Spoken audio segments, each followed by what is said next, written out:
పద్మముఖి పద్మగంధిని పద్మాక్షిని పద్మధాత్రి పద్మ వికాసం పద్మిని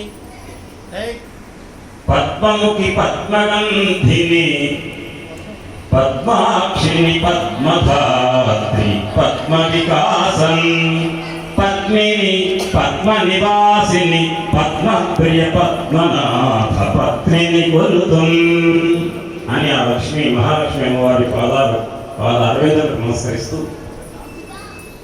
మధ్యాహ్నం అపర్ణగా చెప్తూ కాలకోట విషయాన్ని పరమేశ్వరుడు మింగాడు.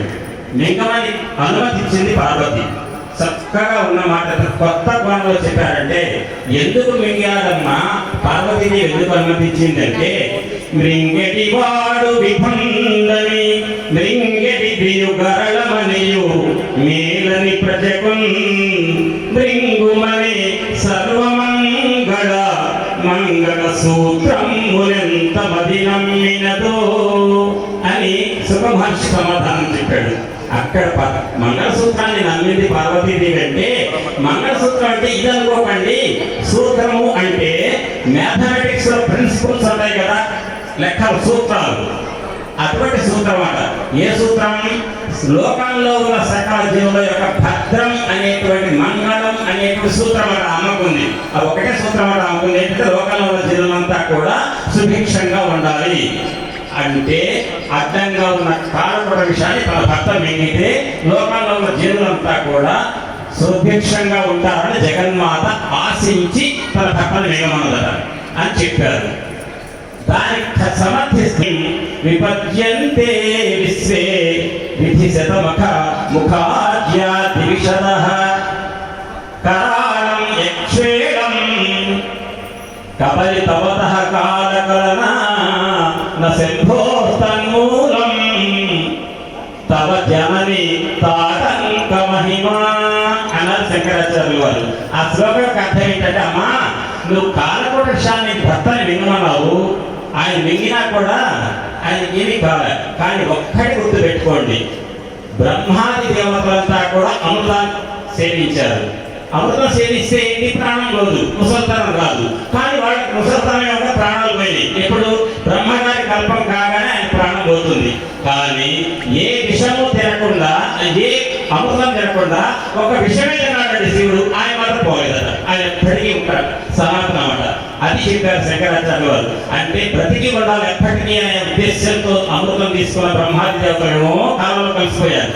కానీ ఏ అమృతం తీసుకోకుండా విషం తీసుకున్నవాడు మాత్రం ఎప్పటికీ బ్రతికే ఉన్నాడు. కారణం ఏంటంటే అమ్మా నీ భార్య పార్వతీదేవి అమ్మ ఉంది, ఆమె చెవులకు పెట్టుకున్న తాటంకాల మహిమ, మంగళసూత్ర మహిమ ఉంది అక్కడ శంకరాచార్యులు వారు. కాబట్టి అప్పటిగా చెప్పిన సమర్థనీయం ఎట్లా అంటే మరణ జలాది భీతులకు మారణము సుధగోలియం సుధగోలియం సరసిజ సంభవేంద్ర దివిషత్త దిగల్తురే మృత్యుబాధ భీకర గరళమురింగియును కాలము నీపతి పొందడన్న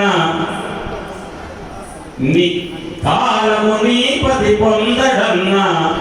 దాని కారణం ఏం చెప్పారు? నీ యొక్క చెవులు పెట్టి తాగడం కాదు. ఆ తర్వాత చెప్తారు. ఇక్కడ గొప్ప విషయం చెప్తున్నాను. తాటంకాలు మాత్రమే, ఎందుకంటే తాటంక ఇమడి భూత తపనో కడుప మండల, ఈ రెండు సూర్యచంద్రులు రెండు మండలాలు రెండు చెవులు తాటకాలుగా పెట్టుకున్న అమ్మవారు.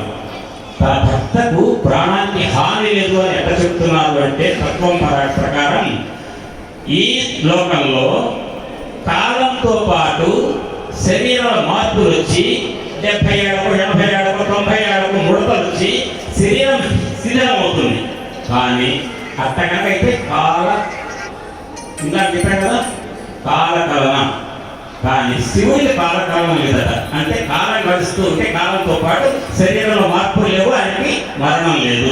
ఎందుకంటే కాలం గడుస్తూ ఉంటే రోజు గడిచింది, 15 రోజులు పక్షం గడిచింది, నెల గడిచింది, ఏడాది గడిచింది, యుగాలు గడిచినాయి అని లెక్క వేయడానికి ఆధారం ఏంటండి? సూర్యోదయం అయితే సూర్యాస్తమయం అయితే సగం రోజు, చంద్రోదయం అయితే చంద్రోదయం చంద్రాస్తమయం అంటే అర్ధ రోజు. అంటే ఒక రోజు గడవాలంటే సూర్యుడు చంద్రుడు ఇద్దరు సగం పంచుకొని ఈ లోకానికి సాక్షులు కాబట్టి నడుపుతున్నారు. అంటే అర్థం ఏంటంటే కాలం గణనానికి ఆధారభూతమైనది సూర్యచంద్రుడు. కాలగణనానికి ఆధారభూతమైనటువంటి సూర్యచంద్రుని తమ చెవులు పెట్టుకుంటే అమ్మవారు కాలం ఏం చేస్తుందన్నామని అంటే కాలమే తమ అదుపులో పెట్టుకుంది, తమ చెవులు పాఠకాలకు పెట్టుకుని నిర్బంధించింది. అంటే సూర్యచంద్రులకు ఆధిపత్యాన్ని వహించింది ఆ తల్లి. కాబట్టి ఆ తల్లికి కాలంతో పాటు మార్పులు అనేవి ఉండవు. ఆ అమ్మ యొక్క భర్తకు కూడా కాలంతో పాటు కాలకలన అనేది ఉండదు. కాబట్టి కాలకలన నశంభో, ఎందుకు తవజన్ని పాఠక మహిమ. ఆ రకంగా శంకరాచార్య స్వామి వారు ఇచ్చినటువంటి ఆ శ్లోకం 50 ప్రాంతంలో ఉంది. సుధామప్యాస్వాద్య, అది ఎవరి కోసం చెప్పాను అంటే మొదట మా అమ్మాయి అపర్ణ గారు అడిగింది మధ్యాహ్నం ఒక 2 నిమిషాలు మాట్లాడడం ఎలా ఉందని. మా పాపారావు గారు అన్నారు. ఈ చైర్మన్ గారు ఉన్నారు, ఆయన గురించి ప్రత్యేకంగా చెప్పక్కర్ల, ఆయన అడుగుతారు కాబట్టి ఏదో 3 నిమిషాలు మాట్లాడాలంటారు కాబట్టి మా అమ్మ ఎదురుగా ఒకసారి ఏదో మాట్లాడాలనే ఉద్దేశం, అడిగినందుకు మాట్లాడాలనే ఉద్దేశంతో మాట్లాడాను తప్ప ఇవాళ నాకు అతిథిగా అపర్ణ గారితో మాట్లాడించడమే ధర్మం. కాబట్టి ఈ ఒక్క సౌందర్య శ్లోకంతో వివరంతో మనకు మన ముఖ్య అతిథి అపర్ణ గారు దర్బార్ సేవ తన యొక్క ఆధ్యాత్మిక విషయాలను ప్రసంగ రూపంలో కొనసాగిస్తారు.